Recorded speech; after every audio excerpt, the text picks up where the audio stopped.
زینب اور مانو۔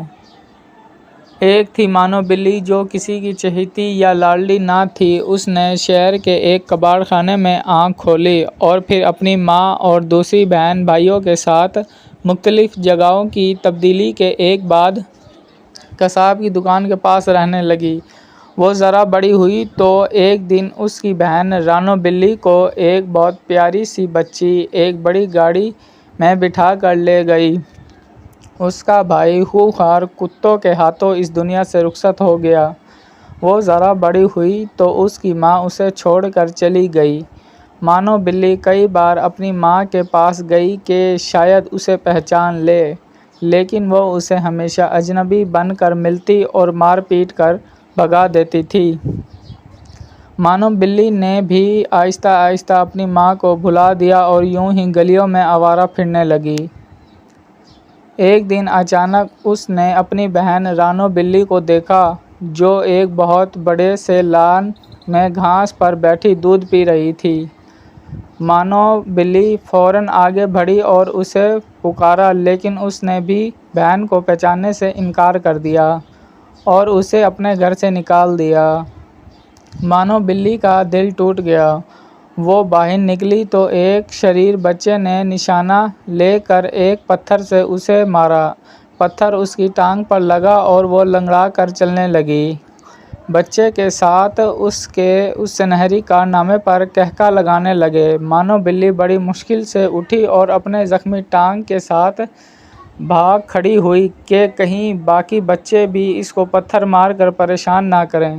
اسے انسانوں پر غصہ آنے لگا کہ وہ کسی جدید دلیری سے ہم جیسے معصوم جانوروں پر ظلم کرتے ہیں اور انہیں کوئی نہیں کچھ کہتا۔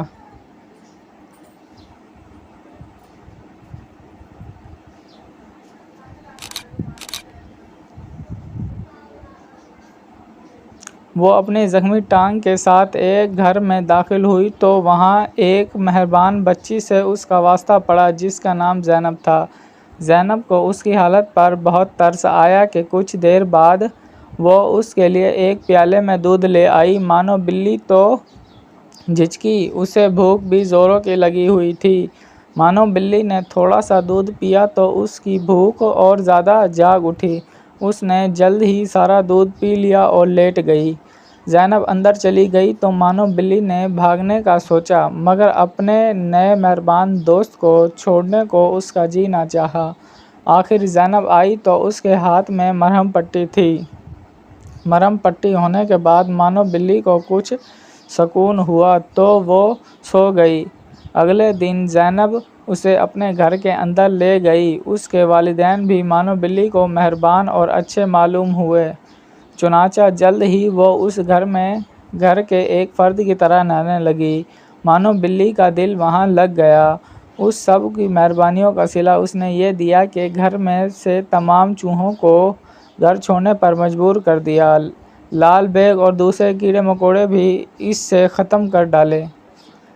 جب سے وہ اس گھر میں آئی تھی چوہوں کی زبان پر بنی ہوئی تھی، اس کا کوئی حربہ کامیاب نہ ہوتا۔ مانو بلی جھپٹ کر ان کو کھا جاتی تھی۔ اچھا کھانا، آرام اور سب توجہ ملنے کی وجہ مانو بلی آہستہ آہستہ کام چور ہونے لگی۔ کھا پی کر وہ آرام کرتی اور سو جاتی تھی۔ اکثر چوری چھپے دودھ بھی پی لیتی تھی، کبھی دوسری چیزیں بھی چپکے سے ہڑپ کر جاتی تھی۔ زیادہ کھانا کھانے کی وجہ سے مانو بلی بہت موٹی ہو گئی تھی، جس کی وجہ سے اس کا چلنا دو بھر ہو گیا تھا۔